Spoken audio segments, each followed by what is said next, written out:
सोलापुर औरंगाबाद राजमार्ग पर hotel 5G से करीब महाराष्ट्र राज्य वक्फ बोर्ड के अधिकार के तहत दरगाह दावल मलिक समनापुर वक्फ भूमि का अतिक्रमण हटाने की मांग को लेकर सामाजिक कार्यकर्ता संपादक कमरुल ईमान खान ने जिला वक्फ अधिकारी कार्यालय के सामने इनामदारों के साथ आमरण अनशन शुरू किया है। बीड़ जिले में पिछले अनेक वर्षों से वक्फ प्रॉपर्टी के अनेक घोटाले जो है तो किए जा रहे हैं यहाँ पर, और कई प्रॉपर्टीज़ कई लोग अपने गले में उतारने की कोशिश कर रहे हैं। इस बारे में कई सामाजिक कार्यकर्ताओं ने आंदोलन किए और आवाज़ उठाई, लेकिन जिला वक्फ अधिकारी बीड़ की ओर से इसकी कोई दखल आज तक नहीं ली गई, ऐसा इनका कहना है। आज बीड़ जिला वक्फ कार्यालय के सामने सामाजिक कार्यकर्ता संपादक कमरुल ईमान खान, जफ़र खान नाज, यूसुफ जई उपोषण कर रहे हैं। हम यहाँ पर आज सरकार एक्सप्रेस के माध्यम से उनकी क्या मांगनी है और वो किस लिए यहाँ पर आज उपोषण कर रहे हैं, ये जानने की कोशिश करेंगे। कमरुल ईमान साहब, आपका स्वागत है। हमें बताइए कि आज आप जिला वक्फ कार्यालय के सामने जो उपोषण कर रहे हैं, तो आपकी क्या मांगनी है और आपका क्या कहना है? सबसे पहले मैं मेरा एक मुकम्मल तारुफ करा दूँ कि मैं कमरुल ईमान रोज़नामा अल हिलाल टाइम्स और मराठी दैनिक बीड़ संघर्ष का संपादक होने के साथ साथ इंडियन यूनियन मुस्लिम लीग का बीड़ ज़िला अध्यक्ष भी हूँ। और जो मुतालबे के लिए मैं यहाँ पर बैठा हूँ वक्फ ऑफिस के सामने, मेरा मुतालबा ये है कि दरगाह दावल मलिक समनापुर जो औरंगाबाद सोलापुर हाईवे पर है, 5G ढाबे के बाजू इसकी इनामी ज़मीन है और दरगाह ख़जाना बाउली के सामने पहाड़ पर मौजूद है। इसका मसला ये है कि कुछ साल पहले यहाँ पर ओरिजिनल जो इसके इनामदार थे, उनके इनामदारों को हटाकर कुछ लैंड माफिया, उनको ये ज़मीन है तो दी गई, वहाँ पर ताबा मारा गया। लेकिन कुछ अरसे से देखने में आया कि वहाँ पर ईंट भट्टियाँ शुरू है। जब इसकी मुकम्मल तहकीकात की गई तो ऐसा मालूम हुआ कि ये जो ज़मीन है, ये ज़मीन खेती के लिए इनको दी गई थी, लेकिन जो लैंड माफिया ने वो ज़मीन अपने ताबे में ली। उन्होंने 1,25,000 रुपये सालाना किराए पर एक ईंट भट्टी यानी 2 ईंट भट्टियाँ वहाँ पर वो किराए से थी। इस मामले में मुकम्मल तहकीकात करने पर पता चला कि वहाँ पर बहुत बड़े पैमाने पर बोगसगिरी है। वो बोगसगिरी के मैटर में वक्फ बोर्ड के सीईओ साहब ने 8 मार्च 2023 को एक ऑर्डर पास किया था कि इमीडिएटली वो ज़मीन वक्फ के कब्ज़े में ली जाए। वहाँ पर जो अतिक्रमण है, वहाँ पर जो कब्ज़े जाते हैं उसे हटाया जाए, जो भी वहाँ पर सामान है ईंट भट्टियों का वो जब्त किया जाए, और उसी के साथ उसमें जो 4 आरोपी है उनके खिलाफ़ मुकदमा दायर किया जाए। लेकिन उस डेट से आज तक इस मामले में कोई कार्रवाई नहीं हुई। वक्फ ऑफिसर ने इसमें कोई कार्रवाई नहीं की। मैंने मेरे न्यूज़पेपर के ज़रिए उसको सीईओ साहब के सामने लाया, लेकिन वहाँ से भी हमें कुछ हासिल नहीं हुआ।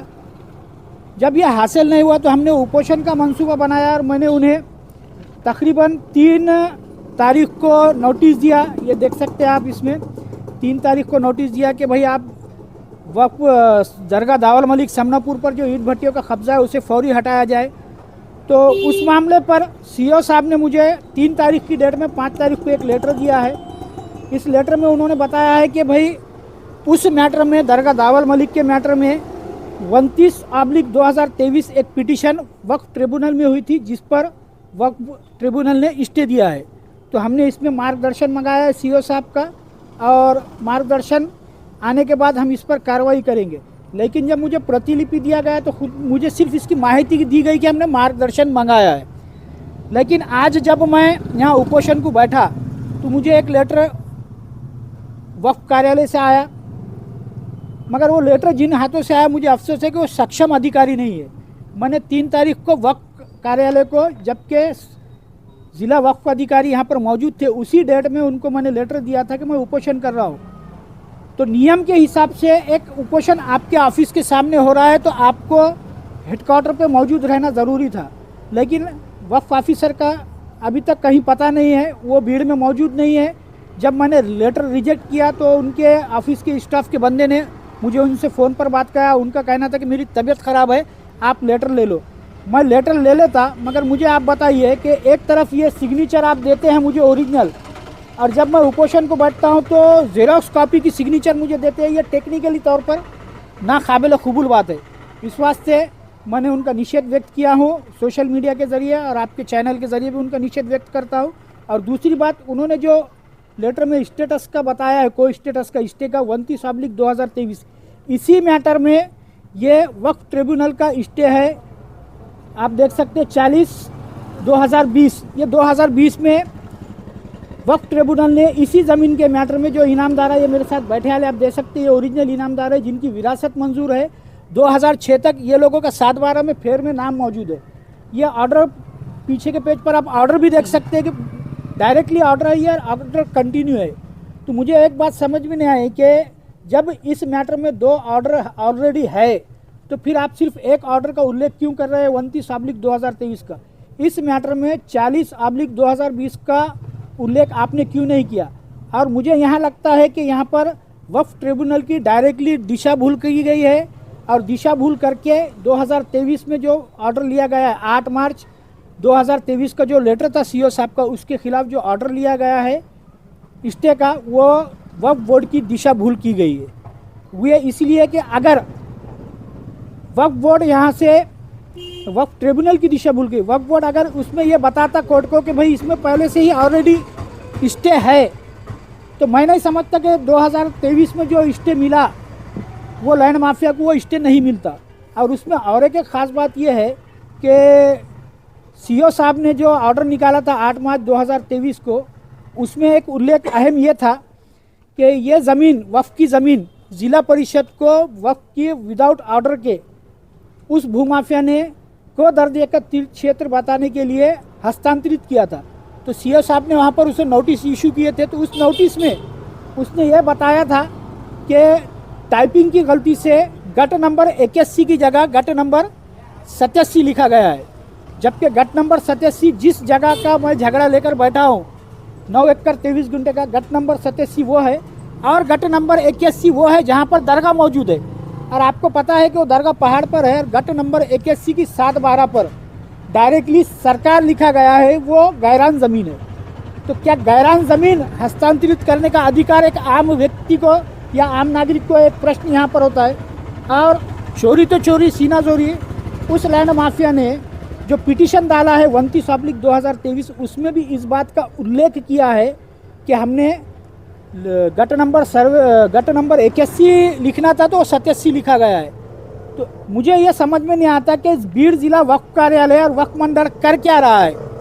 इतना बड़ा फ्रॉड हो रहा है, इतने बड़े पैमाने पर फ्रॉड किया जा रहा है और बावजूद इसके कि वक्फ के जानिब से इस मामले में कोर्ट में जो डॉक्यूमेंटेशन पेश किए जाने थे उसकी मालूमात नहीं दी जाती। अगर कोई आंदोलन को आता तो सिर्फ ये बोला जाता है कि इसको स्टे है।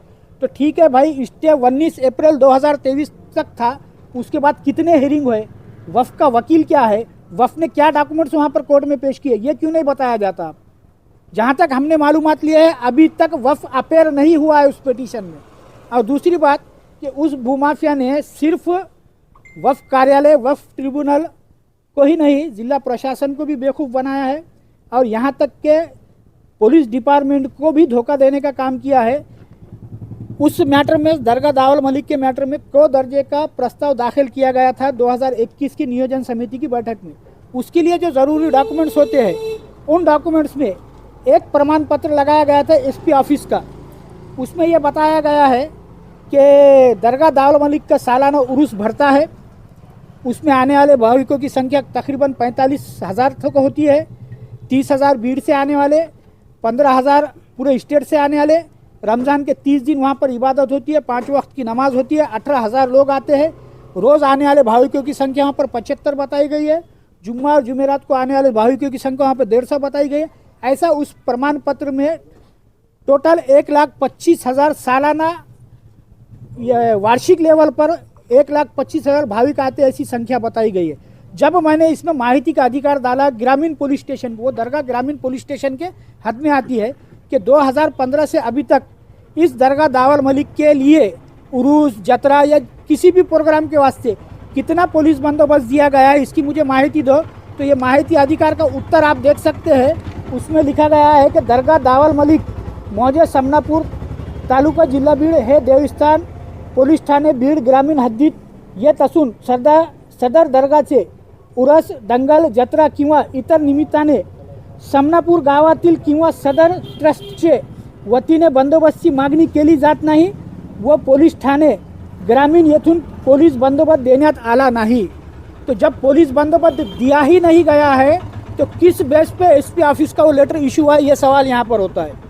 उस लेटर में वो प्रमाण पत्र में उल्लेख किया गया है कि ग्रामीण के अहवाल अनुसार, अभी इस मैटर में हम जिला पुलिस सुपरिटेंडेंट साहब नंद कुमार ठाकुर साहब जो कर्तव्यदक्ष है उनके सामने इसकी तकरार पुरावे के साथ पेश करने वाले, उनसे मांगनी करने वाले हैं कि इसमें बहुत बड़ा फ्रॉड हुआ वाला है। ये फ्रॉड जिसने किया इसने पुलिस प्रशासन के खाते का दुरुपयोग किया है। इसमें जो भी लैंड माफिया हो या प्रमाण पत्र इशू करने वाले जो भी संबंधित कर्मचारी अधिकारी हो, हम उस पर कार्रवाई की मांगनी करने वाले हैं। आज हमारा यहाँ बैठने का उद्देश्य ये है कि हम ये चाहते हैं कि जो इनामी ज़मीन है, इनामी ज़मीन का संरक्षण हो, वफ़ कार्यालय इस पर काम करे। इमीडिएटली 8 मार्च 2023 का जो ऑर्डर है सीओ साहब का, उस ऑर्डर को फॉलो किया जाए, भट्टिया का अतिक्रमण हटाया जाए, वहाँ पर जो साहित्य है जब्त किया जाए और नियम के हिसाब से जो उसके लिए कैपेबल है, चाहे वो इनामदार हो या ट्रस्ट हो, ये उनको दिया जाए। अब इसमें और एक चीज़ ये हुई थी कि कुछ एजुकेशन सोसाइटीज़ ने वो ज़मीन निवासी शाला के लिए मांगी थी, उनको दिया भी गया था, उनसे भाड़े भी लिए गए, उनसे फ़ीस भी जमा करके ली गई, लेकिन उस पैसे का क्या हुआ समझ में नहीं आता। वक्फ बोर्ड जिसकी इतनी बड़ी ज़मीन आता है, हमें शर्म आती है कि हम जहाँ बैठे हैं उसका ऊपर का आप बोर्ड देख सकते हैं। वक्फ बोर्ड के पास इतना पैसा हो कि एक 200 रुपये का बोर्ड आप है तो यहाँ पर नहीं लगा सकते, और वो भी बोर्ड उर्दू लैंग्वेज के हिस्से का फटा हुआ है। वक्फ बोर्ड का पूरा कामकाज उर्दू में है, यहाँ पर लैंग्वेज का भी अपमान हो रहा है। यहाँ पर जो कर्मचारी वर्ग है, ये कर्मचारी वर्ग यहाँ पर आप अंदर कभी भी आप सर्वे कर सकते हैं, इनको सुविधा नहीं है। ज़िला वक्फ अधिकारी यहाँ पर हमेशा ये बताकर गैर हाजिर रहते हैं कि मेरे पास 3 ज़िले का चार्ज है, मुझे 3 ज़िले देखना पड़ता है। जब आपको नोटिस क्या दी जा रही है कि आपके ऑफिस के सामने उपोषण हो रहा है, तो आपको नियम के अनुसार आपको यहाँ पर हेडक्वार्टर पर रहना चाहिए था। आप बीमारी का बहाना बताकर ये बोल रहे हैं कि मैं लेटर देने को नहीं आ सकता। अगर आप बीमार है तो फिर ऑफिस में नहीं है, इसका मतलब आप छुट्टी पे है, तो छुट्टी के दिन आपको लेटर इशू करने का अधिकार है क्या? इस सवाल का जवाब हमें देना चाहिए।